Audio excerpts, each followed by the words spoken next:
السلام عليكم ورحمة الله وبركاته. الحياة لقاء وفراق، كان لقاءنا بالمغرب والآن وقت الفراق. الحقيقة يا إخوان والله لا أجامل في ذلك البتة، إني أنا مذهول مما شاهدت، مبسوط جدا. شعب كانت معلوماتي عنه قليلة الحقيقة، أنا آسف، ومثلي مثل كثير من أهل الشرق ما كنت ملم كثيرا بالمغرب، بعرف أشياء منيحة وكويسة، بس اللي كنت أعرف فعليا لا، لما جيت هون تغيرت نظرتي تماما، سواء من ناحية البلد كبلد وتقدم وحضارة أو الإنسان. الشعب المغربي يا إخوان يفوز فوزا عظيما. يمكن إحنا يا إخوان في الشرق شوي بنحب نقتصر على حالنا موضوع إنه نطلع على المغرب وعلى ثقافة المغرب وعلى أهل المغرب من منطلق حاجز اللهجة، يعني فبنحاول نريح حالنا إنه ليش أعمل مجهود.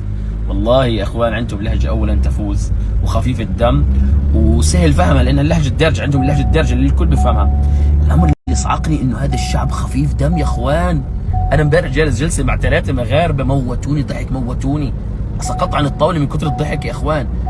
كاين عندكم خفه دم انا لا اعرفها، ما بعرفكم شعب خفيف دم، بيموتوا ضحك، بيموتوا ضحك يا اخوان.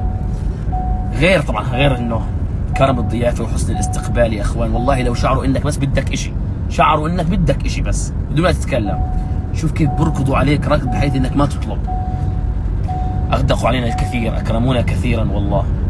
شوف المغرب مثلا التطور، المغرب بلد كثير حلو. طلع مثلا انا قدامك ورب الكعبه هذا مثال امامك، هي انا في شارع، شوف البلد كم هي نظيفه.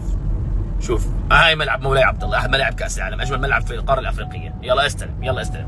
وغيره سيكون هناك ملاعب اخرى جاهزه للاستضافه، سواء في افريقيا القادمه في نهايه هذا العام او في كاس العالم 2030 يا اخوان. البلد تفوز بلد جميله، علما انه انا لا اعتبر شهاده المغرب الان. انا شو اللي شفت الرباط فقط، اللي شفته كله حتى الان هو الرباط وجزء بسيط من كازابلانكا الدار البيضاء. ما بالك المدن الاخرى الكبيره اللي بتوصلني رسائل منها من كل مكان. دخلت دورت شفت، طلعت كل مدينه لها طابعها الخاص وحضارتها وثقافتها وناسها ولهجتها حتى الخاصه بها.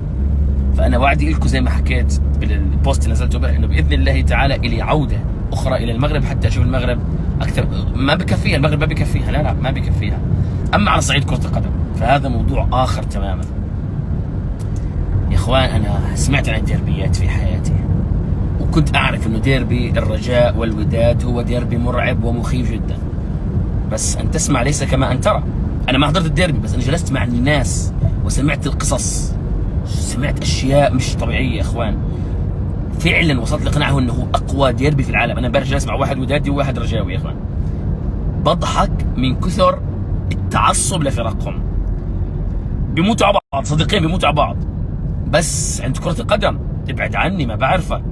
عملت مقارنات، سالت طب لو لعب الرجاء معك الفرق مع الفريق الفلاني، او لعب مع انديه من خارج المغرب، او لعب مع كيانات معروف انها مكروهه، لا وربك سأشجع العكس. الرجاوي لن يشجع الودادي، والودادي لن يشجع الرجاوي لو شو ما صار على جثته، ما راح يشجع. بعطيك مثال بسيط. تفضل. التيشيرت الاحمر الرجاوي مستحيل يلبسه. تيشيرت تيشيرت. بقول لي واحد مره ورب الكعبه، واحد بقول لي بشتغل في مطعم، كنت اشتغل في مطعم، بقول لي اجاني واحد رجاوي جلس بيقول لي السلطه ما بدي فيها ولا شيء احمر. تخيل. مش بقول لك هو الديربي الوحيد في الدنيا اللي بينقسم فيه الملعب نص، لانه هو نفس الملعب، بيشتركوا نفس الملعب، بينقسم فيه نص اخضر نص احمر. بقول لي مبخوت، بقول لي المدينه نفسها يوم مباراه الديربي تنقسم المدينه في حاله استنفار. الممرات والاماكن اللي بيجوا منها جمهور الوداد غير اللي بيجوا منها جمهور الرجاء على الاطلاق. انا عشت هذا الواقع، بس يعني لازم تعيش هذا الشيء واقع. في التلفزيون مستحيل تشوف هذا الشيء، زين؟ مش طبيعي.